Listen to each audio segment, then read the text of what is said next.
Welcome to Isha's Kitchen. ഞാൻ വന്നിട്ടുള്ളത് വളരെ ഈസി ആയിട്ട് ഉണ്ടാക്കാൻ പറ്റുന്ന ഒരു ജ്യൂസിൻ്റെ റെസിപ്പി ആയിട്ടാണ്.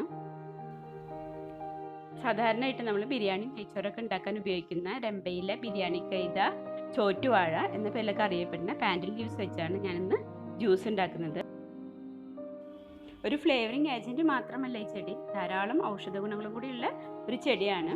ആൻറ്റി ഓക്സിഡൻ്റ് ആണ്, ധാരാളം ഫൈബർ അടങ്ങിയിട്ടുണ്ട്. ഇതിൻ്റെ ഇലയിട്ട് തിളപ്പിച്ച വെള്ളം കുടിക്കുന്നത് ബ്ലഡ് പ്രഷറിനൊക്കെ വളരെ നല്ലതാണ്. അതുപോലെ തന്നെ യൂറിക് ആസിഡിനും നല്ലതാണ്. അപ്പോൾ ഞാനിന്ന് രമ്പയില കൊണ്ട് ഉണ്ടാക്കുന്നത് നല്ല ഹെൽത്തി ആയിട്ടുള്ളൊരു ജ്യൂസാണ്. വളരെ ഈസി ആയിട്ട് നമുക്ക് ഉണ്ടാക്കാൻ പറ്റുന്നതാണ്. ഞാൻ അപ്പോൾ അതിന് വേണ്ടിയിട്ട് ഇവിടെ ഒരു 5 ഇല കഴുകിയെടുക്കുന്നുണ്ട്. ഇലയുടെ നടുക്കിലൊക്കെ മണ്ണിരിക്കാൻ സാധ്യതയുണ്ട്, അപ്പോൾ നന്നായി ഒന്ന് ശ്രദ്ധിച്ചിട്ട് നമുക്ക് കഴുകിയെടുക്കാം. അപ്പോൾ കഴുകിയെടുത്തിട്ടുള്ള ഇല നമുക്ക് ചെറിയ പീസായിട്ടൊന്ന് കട്ട് ചെയ്യാം.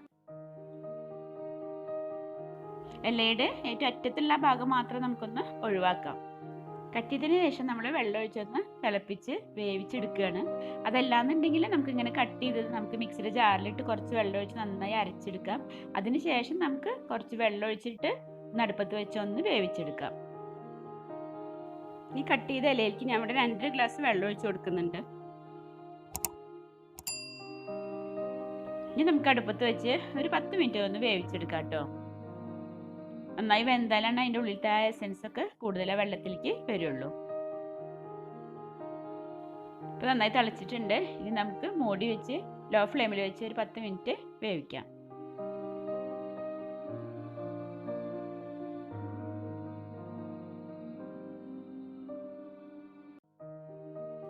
ഇപ്പോൾ ഇലയൊക്കെ നന്നായി വെന്തിട്ടുണ്ട്, വെള്ളത്തിനൊക്കെ നല്ലൊരു സ്മെല്ല് വന്നിട്ടുണ്ട്. ഇനി നമുക്ക് ഫ്ലെയിം ഓഫ് ചെയ്യാം.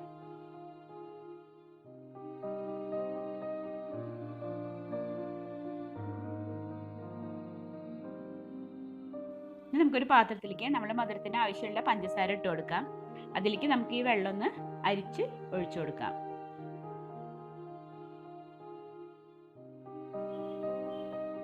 ധരിച്ചെടുത്തതിന് ശേഷം നമുക്ക് ചെറിയൊരു ചൂടിൽ അങ്ങനെ കുടിക്കണമെങ്കിൽ അങ്ങനെ കുടിക്കാം. അല്ലാന്നുണ്ടെങ്കിൽ നമുക്ക് ചൂടാറിയതിന് ശേഷം ഐസൊക്കെ ഇട്ട് കുറച്ച് ചെറുനാരങ്ങ നീരൊക്കെ ഒഴിച്ചിട്ട് കുടിക്കാം. അങ്ങനെ കുടിക്കാനും നല്ല ടേസ്റ്റാണ്.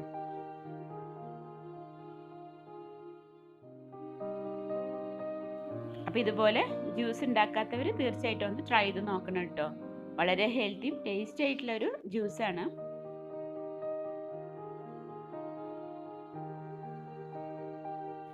നിങ്ങൾക്ക് എൻ്റെ വീഡിയോ ഇഷ്ടമായിട്ടുണ്ടെങ്കിൽ ലൈക്ക് ചെയ്യാനും ഷെയർ ചെയ്യാനൊന്നും മറക്കരുത് കേട്ടോ. ഇൻഷാ അല്ലാഹ് മറ്റൊരു നല്ല റെസിപ്പി ആയിട്ട് വരാം. Thanks for watching. Razia's kitchen channel നിങ്ങൾ ആദ്യമായിട്ട് കാണുകയാണെങ്കിൽ ഒന്ന് സബ്സ്ക്രൈബ് ചെയ്യണേ. തൊട്ട് കാണുന്ന ബെല്ലൈക്കനും കൂടി ഒന്ന് ക്ലിക്ക് ചെയ്യാം. അപ്പം ഇനി അടുത്ത വീഡിയോയിൽ കാണാം. Thank you.